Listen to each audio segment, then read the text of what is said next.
ఎన్నికలు సమీపిస్తున్న తరుణంలో ప్రచారాలు జోరుగా కొనసాగుతున్నాయి. విజయవాడ తూర్పు నియోజకవర్గం ఎమ్మెల్యే గద్దె రామ్మోహన్ 6వ డివిజన్లో ఎన్నికల ప్రచారాన్ని నిర్వహించారు. దేవినేని అవినాష్ తనపై చేస్తున్న వ్యాఖ్యలను గద్దె రామ్మోహన్ ఖండించారు. నోటి మాటతో పేపర్ల మీద సంతకాలతో పనులు జరగవని అన్నారు. అబద్దాలు చెప్పే నేతలపై తాను స్పందించను అంటున్న విజయవాడ తూర్పు ఎమ్మెల్యే గద్దె రామ్మోహన్తో మా ప్రతినిధి భవానీ మరింత సమాచారాన్ని అందిస్తారు. ఇక చాలా జోష్ అందుకుందనే చెప్పాలి. ప్రస్తుతం మనమైతే విజయవాడలోని తూర్పు నియోజకవర్గ ఎమ్మెల్యే గద్దె రామ్మోహన్ రావు గారి యొక్క ప్రచారంలో ఉన్నాం. ప్రస్తుతం రామ్మోహన్ రావు గారు కూడా ఉన్నారు. సార్ నమస్తే, ఎలా ఉంది గత సార్వత్రిక ఎన్నికలప్పుడు పోల్చుకుంటే ఈ సార్వత్రిక ఎన్నికలకు ఎలా అనిపిస్తుంది? ఏమాత్రం సంబంధం లేదమ్మా. 2019కి ఇప్పుడు ప్రతి ఒక్కళ్ళు జగన్మోహన్ రెడ్డి గారు దిగిపోవాలని చెప్పి ముక్త కంఠంతో చెబుతూ ఉన్నారు. ఈ పరిపాలన మాకొద్దు, ఖచ్చితంగా మార్పు కావాలి, మరలా నారా చంద్రబాబు నాయుడు గారు పవన్ కళ్యాణ్ గారి నాయకత్వంలో ఖచ్చితంగా మంచి ప్రభుత్వం ఏర్పడాలా, మాకు అన్ని సౌకర్యాలు కల్పించాలని చెప్పి అనుకుంటా ఉన్నారు. దానికి తోడు ఇవాళ మేనిఫెస్టో కూడా చక్కటి మేనిఫెస్టో, అందరినీ హృదయాల్ని టచ్ చేసే విధంగా మేనిఫెస్టో ఉంది. ఆ మేనిఫెస్టోను కూడా 50 సంవత్సరాలకి ఎస్సీ ఎస్టీ బీసీ మైనార్టీ సోదరిమణులకి పెన్షన్ ఇచ్చే స్కీమ్ కానివ్వండి, అదేవిధంగా మహిళలకి ఆడబిడ్డకి ప్రతి ఒక్క ఆడబిడ్డకి 18 సంవత్సరాలు దాటి ప్రతి ఆడబిడ్డకి కూడా సంవత్సరానికి 18,000 ఇచ్చే స్కీమ్ కానివ్వండి, అమ్మకి వందనం అనే కార్యక్రమం ద్వారా చదువుకునే ప్రతి ఒక్కరి పిల్లలకి 15,000 రూపాయలు ఇచ్చే కార్యక్రమం కానివ్వండి. ఈ కార్యక్రమాన్ని కూడా ప్రజలు చాలా ఇంట్రెస్ట్గా ఎదురు చూస్తూ ఉన్నారు.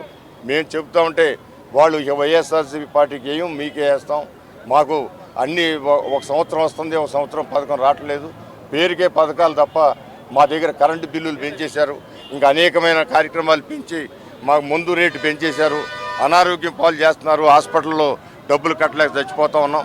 అందువల్ల మాకు చంద్రబాబు గారు పవన్ కళ్యాణ్ గారు ప్రభుత్వం కావాలి, మేము వాళ్ళిద్దరికీ ఓటేసి అత్యధిక మేయాడితో గవర్నమెంట్ తీసుకొస్తామని చెప్పి ప్రజలు చెప్తా ఉన్నారు. ముఖ్యంగా చూసినట్లయితే ఒంటరి కులాలు కాపు బలిజల్ని పట్టించుకోవట్లేదు అంటూ కూడా కేంద్ర మాజీ మంత్రి రామజోగయ్య గారు కూడా ఆగ్రహాన్ని వ్యక్తం చేశారు. ఈరోజు కాపు కులాన్ని మాకు అవసరం లేదు అనే విధంగా జగన్మోహన్ రెడ్డి గారి ప్రవర్తన ఉంది. కాపు కులం మాకు ఓటు వేయరు, మాకు అవసరం లేదు, ఏమైపోయినా మాకు ఇబ్బంది లేదనే తత్వంలో ఉంది. ఏ ఒక్క కులాన్ని కూడా మనం అశ్రద్ధ చేస్తే వాళ్ళు నష్టపరిచేది ఏంటో రేపు సరి చూస్తారు. ఏది ఏమైనా కూడా ఇవాళ జగన్మోహన్ రెడ్డి గారు ఒక కాపు కాదు, కమ్మ కాదు, ఈవెన్ రెడ్డిల్లో కూడా చాలా వ్యతిరేకత ఉంది. అందువల్ల ఇక కులాలు కాదు, ఇవాళ కులాలకి మతాలకి రాజకీయాలకు అతీతంగా నారా చంద్రబాబు నాయుడు గారు పవన్ కళ్యాణ్ గారు బీజేపీ కూటమిని బలపరచడానికి గెలిపించడానికి ప్రజలు సిద్ధంగా ఉన్నారు. 2,000 కోట్ల రూపాయలతో అభివృద్ధి పనులు చేశానంటూ కూడా దేవినేని అవినాష్ చెప్తున్నారు. అలాగే రాష్ట్రంలో వైసీపీ అధికారంలోకి వచ్చిన తర్వాత ఈ పనులన్నీ చేస్తున్నారు. గద్దె రామ్మోహన్ రావు గారికి ఏం సంబంధం లేదు, రిటర్నింగ్ వాల్ కానీ కొండ ప్రాంతం కానీ అన్నీ నేనే దగ్గరుండి అభివృద్ధి చేశాను అని కూడా తెలుసు. అబద్ధాలాడే వాళ్ళకి సమాధానం మీరు చెప్పాలి, వెళ్ళి అక్కడ అడిగి చెప్పాలా, ఊరిని నన్ను అడగటం కాదు. 2,000 కోట్లు కాగితంలో 600 ఇచ్చి వాళ్ళు 2,000 పెరిగిపోయిందా? వాళ్ళు 2,000 కోట్లు ఎన్ని సున్నాలు ఉంటాయి తెలిసామో అడగమనండి. వాళ్ళు చేసింది మేము ఇన్ఫర్మేషన్ యాక్ట్ ప్రకారం చేసాం, వాళ్ళు ఇప్పటివరకు చేసి 97 కోట్లు మాత్రమే అభివృద్ధికి. అది ఇన్ఫర్మేషన్ యాక్ట్లో ఉంది, అది కాగితాలు పంపిస్తాం, మీరు చూసుకోండి, దానికి సమానం చెప్పమనండి. మద్యం అనేది పూర్తిగా నిషేధించిన తర్వాతనే నేను నోట్లు అడుగుతానన్న జగన్మోహన్ రెడ్డికి మీరేం సమాధానం చెప్పబోతున్నారు? దానికి ఆయన అడగండి సమాధానం.